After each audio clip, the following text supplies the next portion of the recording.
Dans l'exercice 1, on va travailler sur les arbres binaires de recherche. Petit 1, question A. Donnez le nombre de feuilles de cet arbre et précisez leur valeur. Pour rappel, on repère les feuilles d'un arbre lorsque ils n'ont ni fils gauche ni fils droit. Donc il s'agit d'une feuille. Ici, on voit que c'est le cas pour 12, Val, 21 et 32. Donc on a 4 feuilles. Petit B. On doit donner le sous-arbre de gauche du nœud 23. Donc on regarde le sous-arbre du nœud 23. Ici on a 19 et 21. Petit c. Donner la hauteur et la taille de l'arbre. La taille de l'arbre. Ici c'est le nombre de nœuds qui composent l'arbre.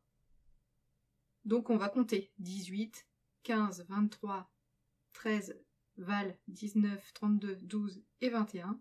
En tout ça fait 9 nœuds. Donc la taille est de 9. Petit c. Donner les valeurs entières possibles de Val pour cet arbre binaire de recherche. Étant donné que c'est un arbre binaire de recherche, on sait que les valeurs doivent être inférieures donc à 18 et supérieures à 15. Donc ça va être 16 ou 17. Maintenant on suppose que Val est égal à 16. Petit 2, on rappelle qu'un parcours infixe depuis un nœud consiste dans l'ordre à faire un parcours infixe du sous-arbre de gauche, d'afficher le nœud, puis faire un parcours infixe sur le sous-arbre de droite. Petit a, on doit donner les valeurs d'affichage des nœuds dans le cadre du parcours infixe de l'arbre. On obtient 12, 13, 15, 16, 18, 19, 21, 23, 32. Dans le cas d'un parcours suffixe, on fait un parcours suffixe sur le sous-arbre gauche, puis un parcours suffixe sur le sous-arbre droit, avant d'afficher le nœud. Petit b, donner les valeurs d'affichage des nœuds dans le cadre du parcours suffixe de l'arbre.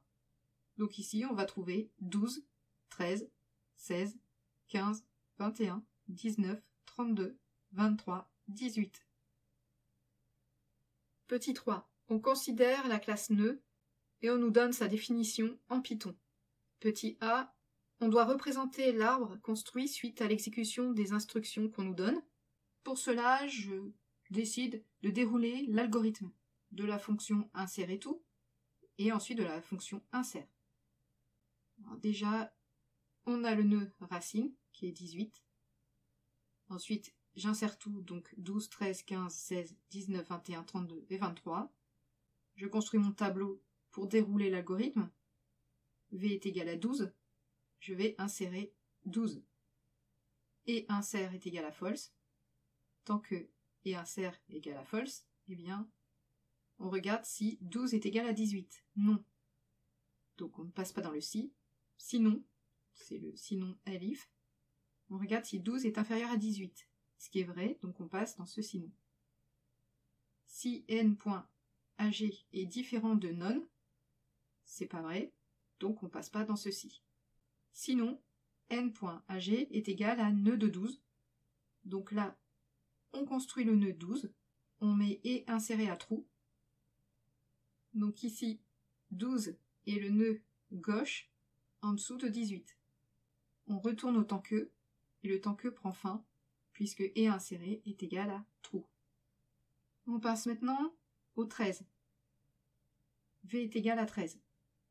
On fait un insert de 13, et insert est égal à false, tant que et insert est égal à false, donc c'est vrai. Si 13 est égal à 18, c'est faux, donc on ne va pas passer dans le si. Si on a 13 qui est inférieur à 18, ce qui est vrai, donc on passe dans ce sinon. Si n.ag est différent de non, oui, puisqu'il est égal à 12, eh bien on fait n est égal à n.ag, et on retourne au tant que. Tant que et inséré est égal à false, ce qui est vrai. Si 13 est égal à 12, c'est faux, donc on passe dans le sinon.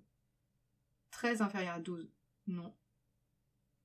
Sinon, si n.ad différent de non, c'est faux. On passe dans le sinon.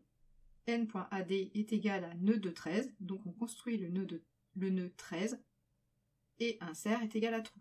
Et on retourne au tant que. Donc ici, 13 est le nœud droit en dessous de 12. On fait la même chose avec le 15, 16, 19, 21, 32, 23. et on trouve la représentation de l'arbre suivante.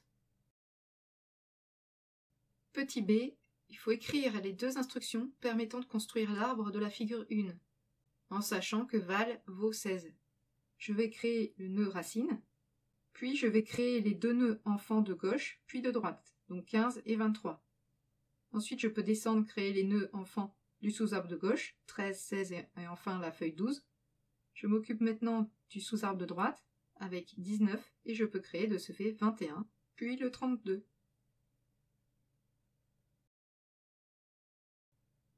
Petit c, on considère l'arbre tel qu'il est représenté sur la figure 1. On doit déterminer l'ordre d'exécution des blocs suite à l'application de la méthode insérer 19 au nœud racine de cet arbre. Donc au nœud racine, c'est le 18. Encore ici, je vais dérouler la fonction insert en prenant comme valeur 19. Et insérer est à false, tant que est inséré à false, donc c'est vrai. Si 19 est égal à 18, ce qui est faux, donc on passe dans le sinon. 19 est inférieur à 18, non, donc on passe dans le sinon. Sinon, si n de AD est différent de non, oui, donc on va placer n de AD dans n. Et on retourne autant que. Donc ici, on est passé dans le bloc 3. Deuxième passage, tant que et inséré est égal à false, si 19 est égal à 23, ce qui est faux, donc on passe dans le sinon. 19 inférieur à 23, oui.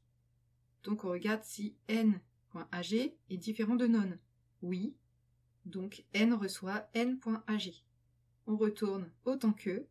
Ici, donc, dans le deuxième passage, on voit qu'on est passé dans le bloc 2. Troisième passage. Tant que et inséré est à false, si 19 est égal à 19, eh bien c'est vrai, et inséré est égal à true. On retourne autant que, comme et inséré est à true, ça met fin autant que. Je remarque que nous passons donc dans le bloc 3, 2 et 1. On voit qu'ici on n'a pas ajouté de nœud dans l'arbre.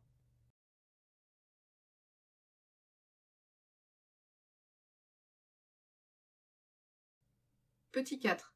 On doit écrire une méthode recherche, entre parenthèses, self, v, qui prend en argument un entier v, et qui renvoie à la valeur true si cet entier est une étiquette de l'arbre, et false sinon. Donc on écrit def recherche, entre parenthèses, self, v, fermez la parenthèse, 2 points. On va mettre trouve, ma condition d'arrêt, qui va être égale à false, n reçoit self, et on fait une boucle. Tant que on n'a pas trouvé, et que n est différent de non, si v est égal à n.v, eh bien c'est qu'on a trouvé l'élément. Sinon, on regarde si v est inférieur à n.v, dans ce cas n reçoit n.ag, sinon n reçoit n.ad. Et après la boucle, on retourne trouve.